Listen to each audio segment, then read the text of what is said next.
संसद पुनर्स्थापना पश्चात जुन ढङ्गले दुईटा दलहरू अस्तित्वमा आए, अर्थात् पहिले जुन एकता भयो भनिएको थियो, त्यस पश्चात चाहिँ के भयो त भन्दाखेरि नेकपा एमाले र माओवादी केन्द्र अलग अलग धारको रूपमा आइसकेपछि सुरुमा सरकार बन्दाखेरि नेकपा माओवादी अर्थात् माओवादी केन्द्रले सरकारलाई समर्थन दिएको, त्यो समर्थन चाहिँ औपचारिक ढङ्गले फिर्ता लिएको कुरो संसदलाई जानकारी नदिएको र माओवादी केन्द्रका कुनै पनि कमिटीबाट अर्थात् केन्द्रीय कमिटी अर्थात् संसदीय दलबाट चाहिँ वर्तमान सरकारलाई हामीले दिएको समर्थन फिर्ता लिएको छ भन्ने खालको कुरा कुनै निर्णय नभएको र सो सम्बन्धी संसदलाई जानकारी पनि नदिएको हुनाले सरकारको अस्तित्व कानुनी ढङ्गले पूर्ण रूपमा वैधानिक छ।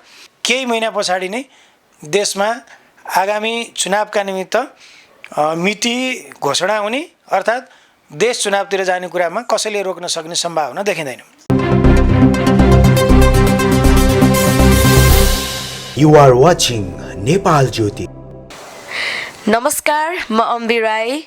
संसद पुनर्स्थापनापछि देशले राजनीतिक निकास पाउला भनेको थियो, तर राजनीतिक दलहरूको आफ्नै झिना झपेटाले गर्दाखेरि चाहिँ सांसद, सरकार र दलहरू बीचका आफ्ना कामहरू चाहिँ गतिविहीन भएका छन्। अबको दिनहरूमा चाहिँ केपी शर्मा ओलीकै सरकार रहन्छ या अब नयाँ सरकार बन्नेछ कि अब आउने दिनहरूमा चाहिँ चुनावतिर चाहिँ निरन्तरता पाउँछ या त्यही वैधानिकतामा रहन्छ, यसै विषयमा कुराकानी छलफल गर्नका निमित्त अधिवक्ता नरेन्द्र राज घिमिरेलाई आज निम्ताएको छु।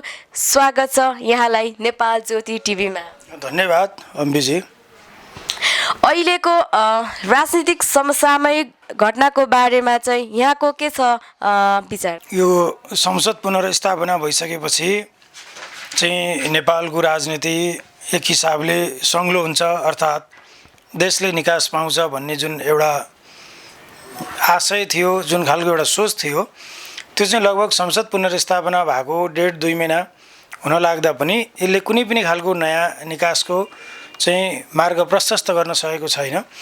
तसर्थ अब यही संसद रहने या फेरि पनि चुनावमा जाने कुनै खालको हरकत हुने, यो विषयमा चाहिँ दलहरूको बिचमा पनि एक खालको अन्यल नै कायम रहेको छ।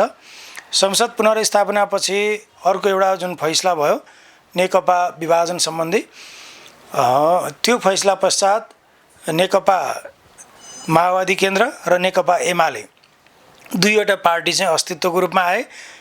त्यो अस्तित्वको रूपमा आउन साथ सरकार चाहिँ एक हिसाबले 76(2) अन्तर्गतको संयुक्त सरकारको रूपमा चाहिँ सरकारको एउटा वैधानिक हैसियत कायम रह्यो र त्यो चाहिँ संसद पुनर्स्थापना पश्चात एउटा नैतिकताको आधारमा राजीनामा दिनुपर्छ भन्ने आवाजहरू पनि संसदमा उठ्न छाडेका छैनन्।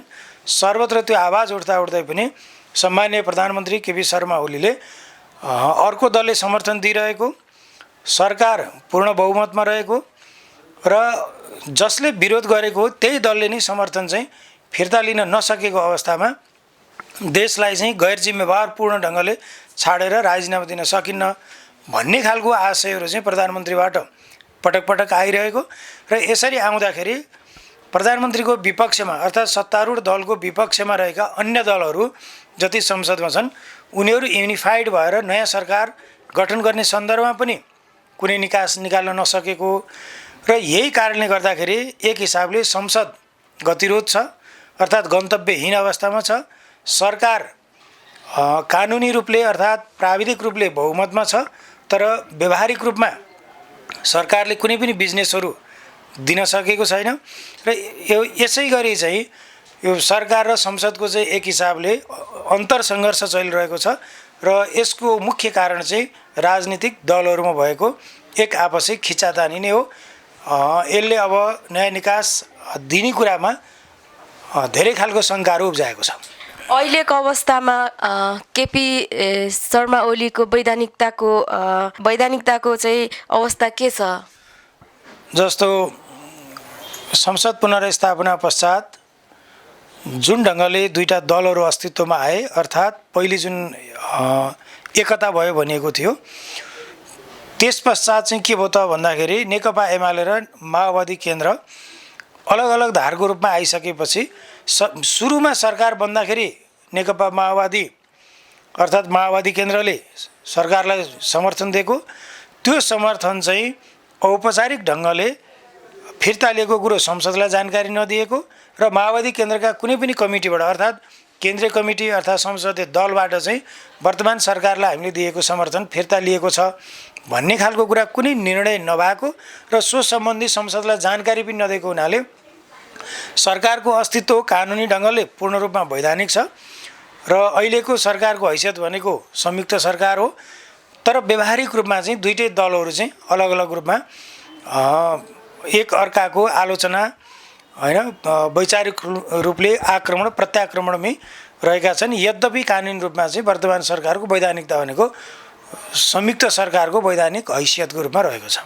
अहिलेको नयाँ सरकारको सम्भावना कस्तो छ, यहाँले कस्तो देख्नु भएको छ? नयाँ सरकार बन्ने सम्भावना अब जुन खालको सडकमा जसरी चाहिँ नाराहरू लाग्न थाल्यो, प्रतिगमनकारी अर्थात् तानाशाही, यी विभिन्न खालका आरोपहरू हेर्दा हामीलाई लाग्थ्यो कि संसद पुनर्स्थापना भइसकेपछि डे वानदेखि नै अर्थात् सुरुदेखि नै चाहिँ सरकारको अगेन्स्टमा अन्य दलहरू युनिफाइड हुन्छन् र नयाँ सरकार बनाउन सक्ने यिनीहरूले ल्याकत राख्छन् भन्ने खालको जुन आकलन गरिएको थियो, त्यसमा सबै राजनीतिक दलहरू अर्थात् विपक्षी दलहरू लगभग असफल भइसकेको अवस्था हो। अब बन्ने चाहिँ सरकार कसको नेतृत्वमा बन्छ जस्तो लाग्छ यहाँलाई? अनि सरकार त अब अहिले प्रधानमन्त्री केपी शर्मा ओलीकै नेतृत्वमा छँदैछ। यसका केही संवैधानिक अभ्यासहरूका बाटाहरू छन्, जस्तो अहिले संयुक्त सरकार छ। संयुक्त सरकारको विरुद्धमा जानुपर्दाखेरि अर्थात् अहिलेको जुन सरकार छ त्यसको विरुद्धमा अर्को प्रधानमन्त्रीको क्यान्डिडेट चयन नगरिकन अविश्वास प्रस्ताव लिएर जान सक्ने त्यो परिस्थिति छैन र अर्को प्रधानमन्त्रीको अर्को उम्मेदवार बनाउने अवस्था पनि देखिएको छैन। तीनटा दलहरूको बिचमा जुन ढङ्गले छलफल भइरहेको छ त्यसले निकासमा हुने सम्भावना पनि देखिएको छैन। जस्तो हामीले हेरौँ, सजपाको एउटा तबका काङ्ग्रेस र माओवादी केन्द्रसँग मिलेर सरकार बनाउनुपर्छ भनिरहेको छ। अर्को महन्त ठाकुर र राजेन्द्र महतो लगायतको जुन एउटा त्यहाँको टिम छ त्यो वर्तमान प्रधानमन्त्रीसँग अत्यन्त सन्निकट भएर आफ्ना क्रियाकलापहरू अगाडि बढाइरहेछ।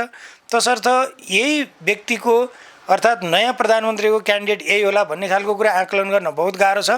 तर छिराझप्टी हुने सन्दर्भमा चुनावी सरकार चाहिँ प्रधानमन्त्री केपी शर्मा ओलीको समर्थनमा महन्त ठाकुर प्रधानमन्त्री भएर चुनावी सरकार बन्न सक्ने सम्भावना पनि छ। त्यो बहुत न्यून सम्भावना हो। अन्यथा जुनसुकै संविधानको धारा 76 अन्तर्गतका जुनसुकै उपायहरू अपनाउँदा पनि वर्तमान सरकारले नै आगामी चुनावको नेतृत्व गर्नेछ। संसद लगभग कामयाबी हुन नसकेको हुनाले केही समय पश्चात संसदको पनि औचित्यता समाप्त हुने खालको चाहिँ देखिएको छ। यी सबै घटनाक्रमहरूले के देखाउँछ त भन्दाखेरि फेरि पनि मुलुक केही दिन अर्थात् केही महिनापछि अर्थात् यो नयाँ बजेट प्रस्तुत भइसकेपछि प्रतिनिधि सभा भङ्ग हुन्छ र सरकारले ताजा जनादेशका निमित्त चाहिँ जनतामा जाने निर्णय गरेर प्रतिनिधि सभा विघटन गरेर जान सक्ने सम्भावना फेरि पनि एकदम निकट देखिरहेको छ। नेकपा एमालेको विवादलाई चाहिँ यहाँले कसरी हेर्नु भएको छ? अनि नेकपा एमालेको विवाद भनेको यो नेकपा हुँदादेखिकै हो। यो विवाद चाहिँ अहिले नेकपा एमालेभित्र कसरी आएको छ त भन्दा नेकपा एमालेका एउटा खेमाका नेताहरू माओवादी केन्द्रका अध्यक्ष प्रचण्डसँग अत्यन्त निकट छन्।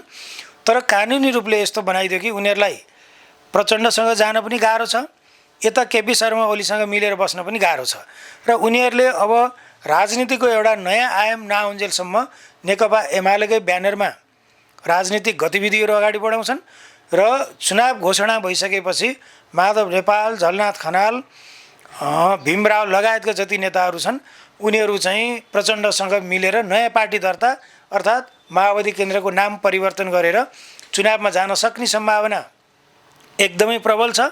माधव नेपाल र केपी ओली मिलेर फेरि पनि नेकपा एमालेको नेतृत्व अगाडि बढ्छ भन्ने कुरामा चाहिँ अब केपी ओलीले आफ्ना निर्णयहरूबाट ब्याक नहुन्जेलसम्म पछाडि नफर्किन्जेलसम्म यो सम्भावना छैन।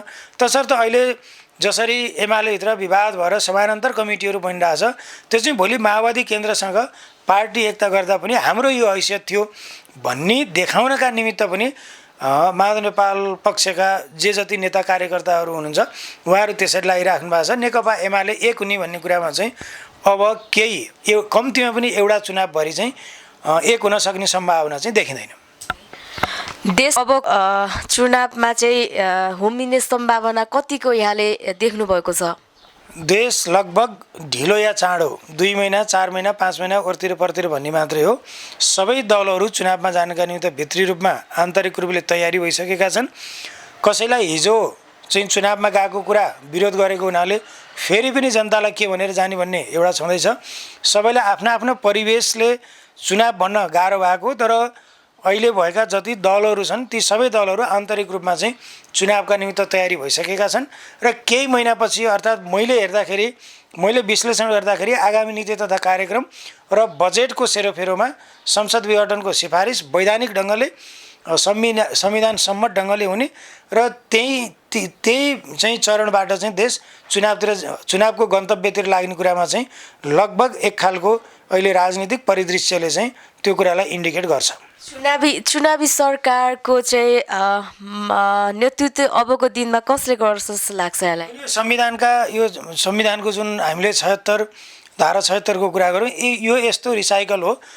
संसदमा सबभन्दा ठुलो दल नेपाल कम्युनिस्ट पार्टी एमाले, त्यसको नेता चाहिँ केपी शर्मा ओली अहिले संयुक्त सरकारको नेतृत्व गरिराख्नु भएको छ। यो सरकार फेलियर भएर अर्को बन्न नसक्दा पनि संसदको सबैभन्दा ठुलो दलको हैसियतले उहाँकै नेतृत्वमा चाहिँ सरकार रहन्छ। त्यसपछि आउने भनेको संसदभित्र रहेको कुनै एउटा व्यक्तिले विश्वास दिलाएर आउने भन्ने कुरा त्यो चाहिँ अहिलेको चाहिँ परिवेशले त्यो लगभग सम्भावनाहीन एकदम क्षीण अवस्थामा देखिन्छ। तसर्थ लगभग कुनै त्यस्तो चमत्कारी कार्य भएन भने वर्तमान प्रधानमन्त्री केपी शर्मा ओलीकै नेतृत्वमा देश चुनावमा जानेछ र यदि त्यसमा केही विकल्प देखियो भने प्रधानमन्त्री केपी शर्मा ओलीको समर्थनमा महन्त ठाकुर प्रधानमन्त्री भएर चुनावी सरकार यो दुईटा दलले मात्रै सरकार गठन गरेर पनि निर्वाचनमा जाने खालको प्रयत्न चाहिँ हुन सक्ने सम्भावना देखिन्छ। लगभग केही महिना पछाडि नै देशमा आगामी चुनावका निमित्त मिति घोषणा हुने, अर्थात् देश चुनावतिर जाने कुरामा कसैले रोक्न सक्ने सम्भावना देखिँदैन। अन्त्यमा निकासका सम्बन्धमा केही भन्नु छ यहाँलाई? र देशको राजनीतिक निकास भनेको राजनीतिक दलहरूले नै दिने हो र वर्तमान अवस्थामा यही संसद अन्तर्गत मन नमिलेको, व्यवहार नमिलेको, अर्थात् अहिले संसदमा एउटाले अर्कालाई हेर्न सक्ने अवस्था नरहेको हुँदाखेरि अहिलेको निकास भनेको सबै राजनीतिक दलहरूको सहमतिमा निर्वाचनको घोषणा र ताजा जनादेशमा देशलाई लैजानु, अर्थात् ताजा जनादेशका निमित्त चाहिँ देशलाई अगाडि बढाउनु नै अहिलेको निकास हो। त्यसभन्दा अन्यथा गरेर देशमा कुनै पनि राजनीतिक स्थिरता र अब बन्ने सरकारले राष्ट्र र जनताका हितमा कुनै काम गर्न सक्छ भन्ने खालको कुरा त्यो कुरा सम्भव छैन। तसर्थ फेरि पनि देशको निकास भनेको ताजा जनादेश नै हो। समय दिनुभएकोमा धेरै धेरै धन्यवाद छ यहाँलाई। यहाँलाई पनि धेरै धन्यवाद। केही आफ्ना समसामयिक विषयमा आफ्ना चाहिँ विचारहरू राख्ने मौका दिनुभयो। यहाँलाई फेरि पनि धन्यवाद।